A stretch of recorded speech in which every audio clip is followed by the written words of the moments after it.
Forgot to water the plant again.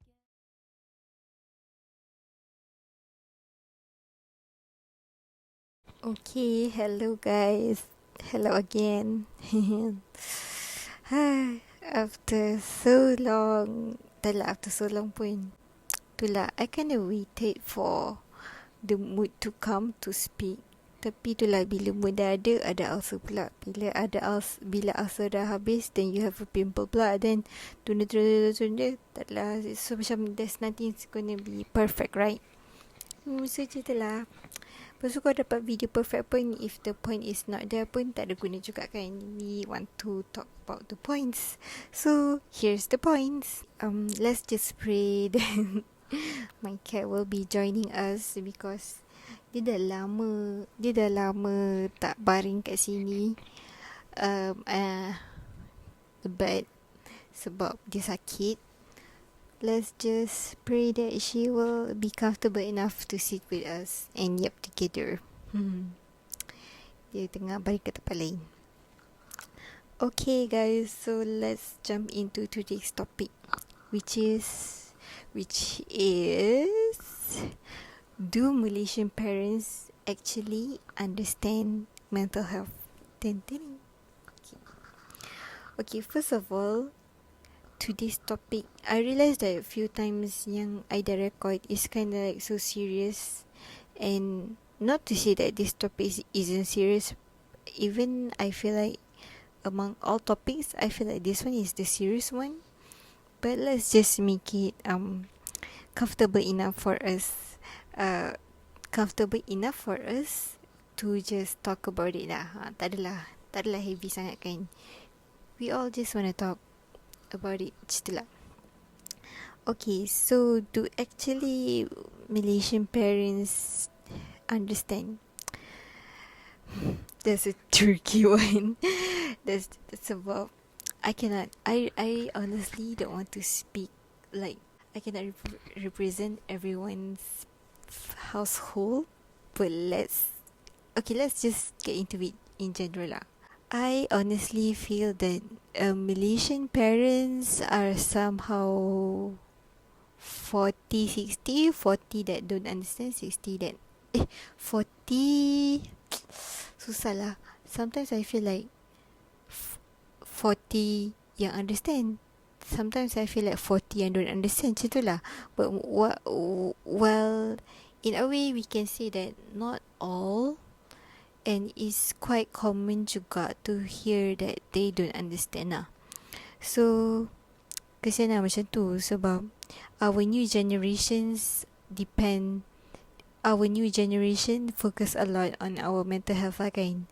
So it's kinda sad to know that they have less or zero support. What do we need to understand actually? Okay, kalau kita punya parents tak understand kan, first of, I think one of the first thing that they start realise lah yang kita tak okay ni is when they start us feeling lazy. Kita kan, once we step into this very dark hole of mental health lah, any sorts of mental health, depression ke, anxiety ke, even burnouts pun kan, you akan start rasa macam badan you memang rasa susah sangat nak jalan. Literally jalan, bangun, benda tu semua, the simplest thing, it becomes very hard. And benda ni, these parents yang tak understand kan, dia akan nampak macam kita ni malas tau. But there's a difference between lazy and burnouts. Kalau macam lazy, they will never start doing anything at all, and they often don't feel guilty about it. Lazy is actually you don't feel guilty about it lah kan. That's why macam macam itu dalam cerita the character yang macam is okay, they feel okay not doing anything. That's lazy lah. Tapi kalau macam burnouts ni, is usually that they have the will, they plan, they apa semua, but they just never do it. Kalau burnouts ni biasanya dia akan rasa guilty lah.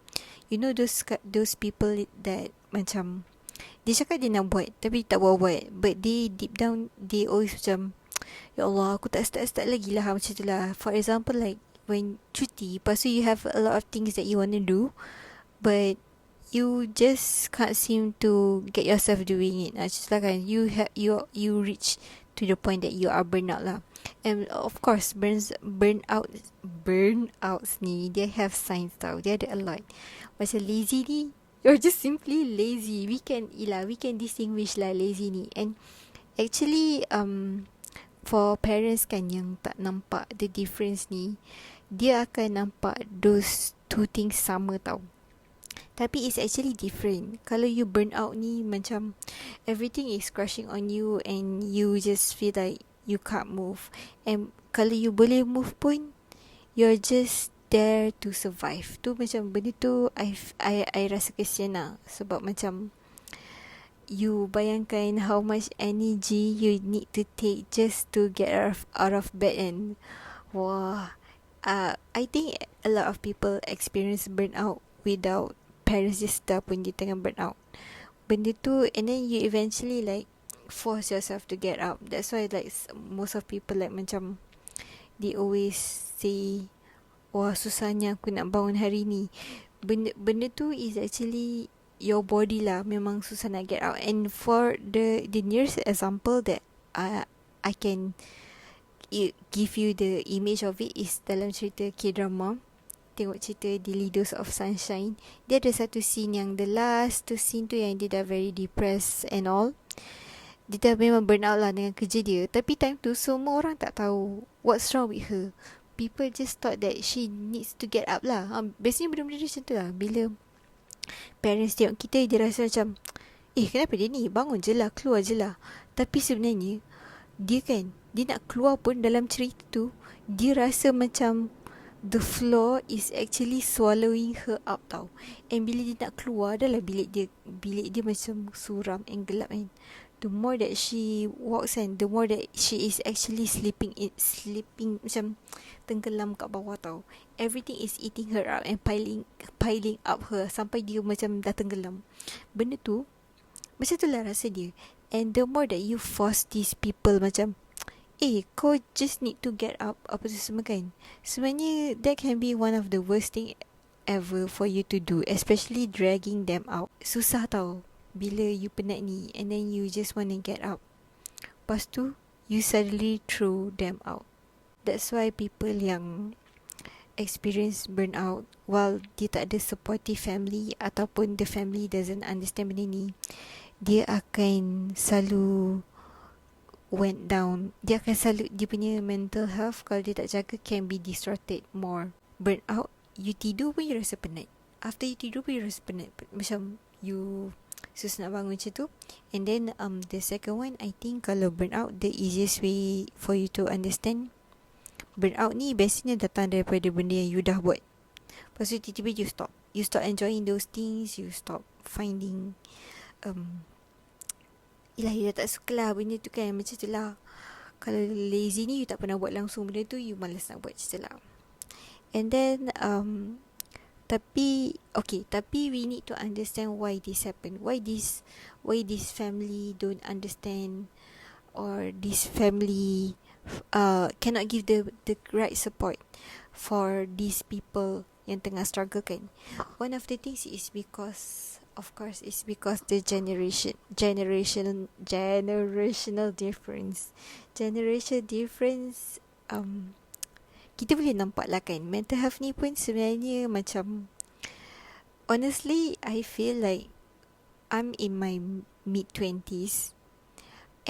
My late 20s tu, my late teens tu baru diorang tekankan pasal mental health ni. Kalau tak sebelum ni, people like push. And the difference is because orang dulu kan, they tend to sorok benda tu. Kalau dorang having a hard time ke apa, mental health ni is more something yang dorang endure it themselves senyap, bukan something yang open. Macam sekarang we are very open, and I'm also opening about it, talking about it, macam tu lah kan. Tapi pada dorang tak. Pada dorang benda-benda macam ni is something yang behind closed doors lah. Dorang apa tu, dorang experience. And it's not because of okay, dah Tengok notes sekejap. Generation gap around mental health often isn't about parents not caring. It's more about parents and children having very different definition of what suffering looks like and how it should be handled. Dulu, zaman-zaman dulu, dorang focus more on having a family, supporting their family, not say tak termasuk lagi for those yang suffering poverty kan time dulu. So benda-benda macam ni is that's their main focus. So untuk dorang nak macam focus on mental health tu is not really their top priority lah, macam tu lah. Sebab macam makin lama macam makin salah Okay lah, tapi tak no. Sini, generation dulu, what they suffer is different. Contohnya what they suffer is to get a house, to get a job. Dulu nak dapat kerja susah tau. So benda-benda macam ni diorang berebut. Education is very limited. But these days education senang. Education mana-mana boleh dapat. You dapat result macam mana pun, you akan dapat tempat, provided that you want to learn. And of course lah, you have duit. Duit is not, dulu susah diorang nak macam for them to generate money for their family pun susah tau. Sebab tu diorang, once diorang dapat kerja ni, diorang macam I must very passionate and I must work very hard apa semua, because to what they suffer. Macam zaman kita dah berbeza. Macam I cakap tadi, kerja dah, you kerja apa-apa pun you can generate money asalkan you rajin. Setelah, tapi macam dulu tak. Dulu everything was competitive and is in a way like siapa yang survive lah. So di masing-masing macam berebut to get on top. Sekarang kerja pun dah banyak, education pun is very kalau Malaysia senang lah dapat education. So macam everyone gets the exposure. So macam lah. So kita pun bila education kita is lagi besar, lagi luas, kita punya mindset pun berkembang lagi besar lah, macam tu. That's why we have more exposure to mental health ni. We have more exposure in a lot of advice, a lot of guidance, macam tu kan. Dulu education was very limited tau. So diorang tak dapat education tu. So when they raise us up, they choose untuk give us guidance. Sebab dulu diorang tak dapat, so dia nak bagi kita.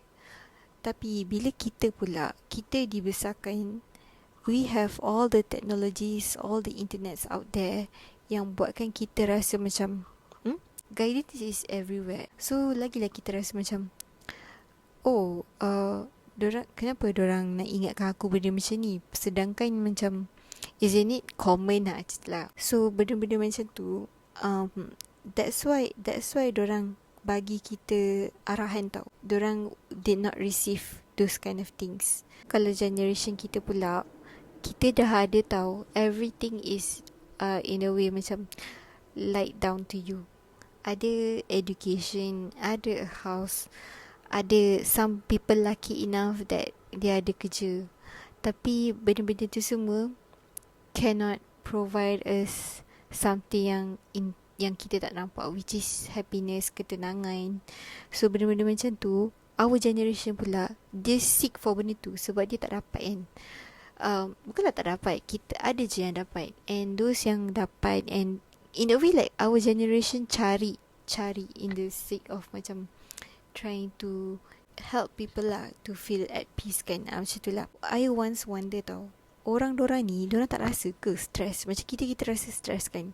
Tapi kan sebenarnya dorang rasa tau stress. Cuma benda-benda macam ni dorang tutup macam dorang tak tunjuk benda tu. Dorang, okay, contoh korang bayangkan dia ni masalah dia is poverty. Masalah dia daripada rumah. So the only way, bila dia kerja kan, dia rasa benda tu lah yang boleh membantu family dia. So dia akan seronok kerja tu. Dia macam dia akan OT, dia akan apa, because benda ni yang akan membantu masalah dia. Sama lah macam kita. Contoh yang kita punya generation, kita ada mental health ni kan. So nanti bila kita tak okay, kita akan buat benda to make us feel good kan, untuk mental health tu. Sama lah macam dorang pada dorang kerja was that, kerja help dorang get where they are lah, where they wanted to be. It's very important tau untuk kita faham each generation dorang ada je benda yang kita patut understand, and generation kita pun ada benda yang dorang patut understand.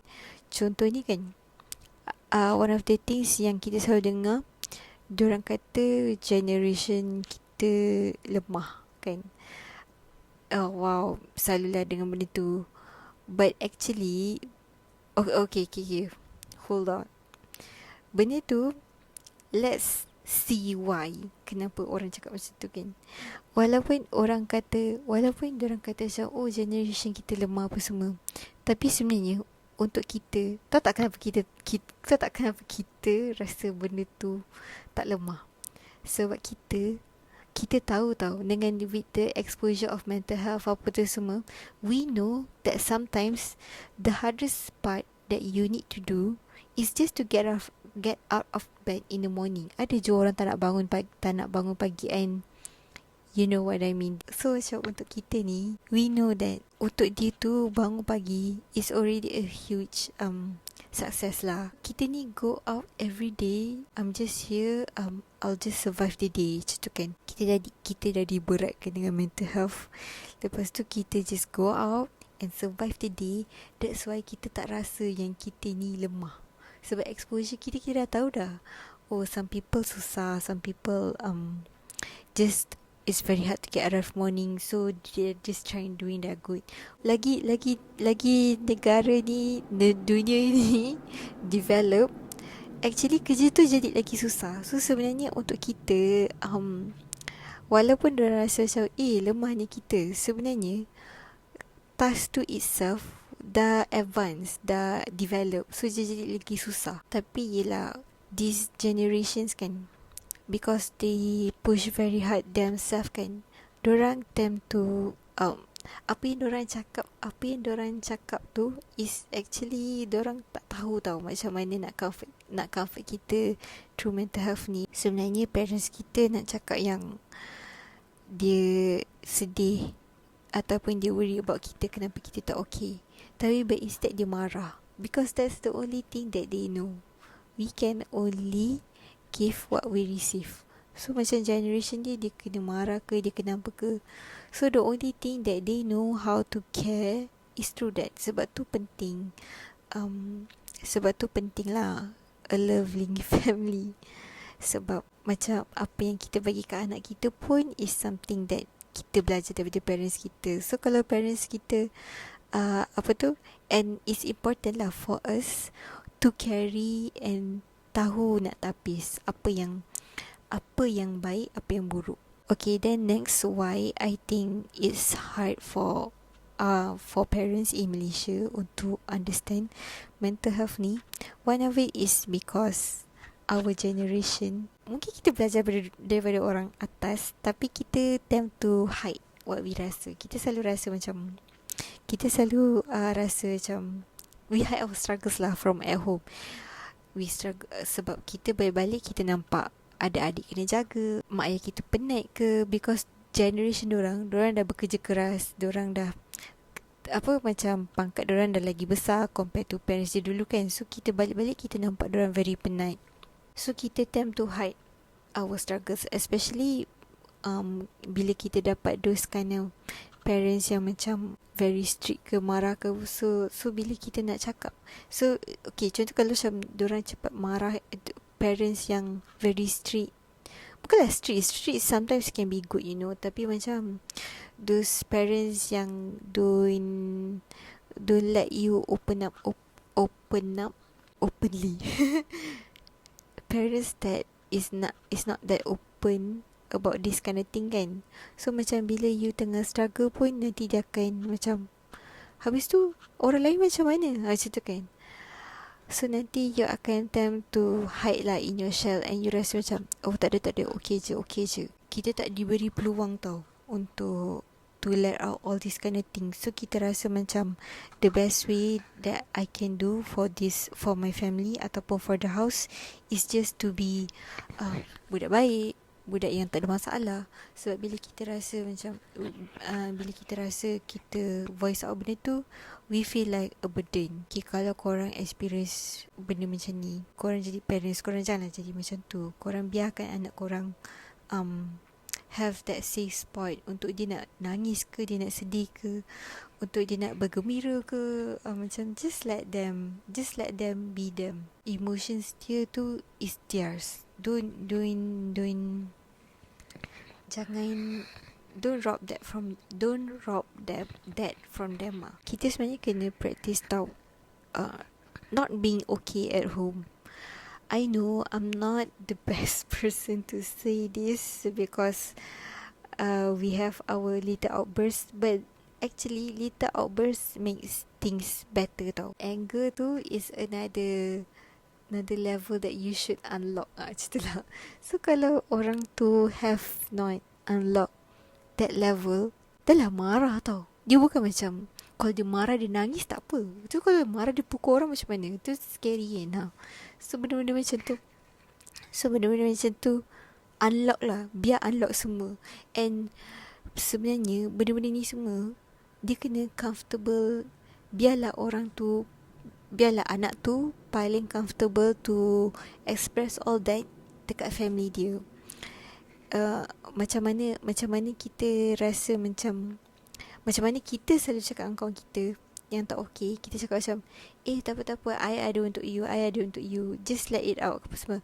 Macam tu lah kita sebenarnya in a kid yang kita nak express benda tu. And this is one of the things that I learn bila I grow up kan. Trust, that is not something yang macam you were born, you terus dapat benda tu, tak. Trust is something that you must earn and you must build benda tu. Bukanlah macam satu hari dapat terus, tak. Even if it's in a kid pun, in the phase yang you don't want to be a problem, being open is not on the table. You cannot be that open. So you tend to hide benda tu. And parents, you akan rasa macam Kenapa dia tak cakap? Tapi sebenarnya benda tu, kalau anak tu tak rasa nak cakap, then you just need to work hard to gain that trust. Walaupun anak tu dia nampak very open, tapi kalau dia tak open up to you, it's just them not, it's just, in a way it's like you just haven't reached that level yet. And tak apa, anak-anak ni dia tahu je, dia kena dia tahu je parents tu punya niat baik. Macam mana parents rasa niat baik dekat anak dia, anak pun rasa macam dekat parents. So kalau orang tu cuba, kalau masing-masing cuba, it can be okay. Macam tu lah. I think that parents are slowly getting there, but not fully there yet. So macam banyak lagi kita kena expose and learn and be open lah, dengar apa semua kan. And for those people yang tak rasa benda ni, tapi dia experience ataupun dia nampak benda-benda macam ni dekat orang, okay, first, kalau orang tu dia tak experience benda ni, korang kena bersyukur. Korang memang kena bersyukur the fact that you are blessed. Dalam masalah generation besar ni, which is mental health, korang was not tested benda ni. Maksudnya your parents are very educated and very up to date lah apa masalah generation ni, macam tu. So dia overcome. So baguslah kan benda tu. That is what we want. Tapi kalau macam tapi if you experience benda tu and your parents are not that open, just remember that you cannot change your parents, you cannot change your family. What you can change is just you. Like there's one quote I pernah stumble on, which is there was a man who wanted the world to change. So dia change everyone, dia change wife dia change anak dia change people around dia, and he got nothing. Instead he just got mad because the world hasn't changed. But then he changed himself and everything around him start to change. Benda macam tu lah. It's important that for you to understand that walaupun parents kita tak dapat jadi the best untuk tu, it's their first time juga jadi a parents. So kita kena understand lah benda tu. Masalah sekarang, it happens bila generation dulu use the method yang diorang pakai dulu untuk selesaikan masalah sekarang.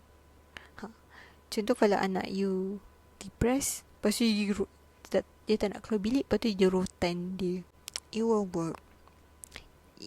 Takkan jadilah macam tu.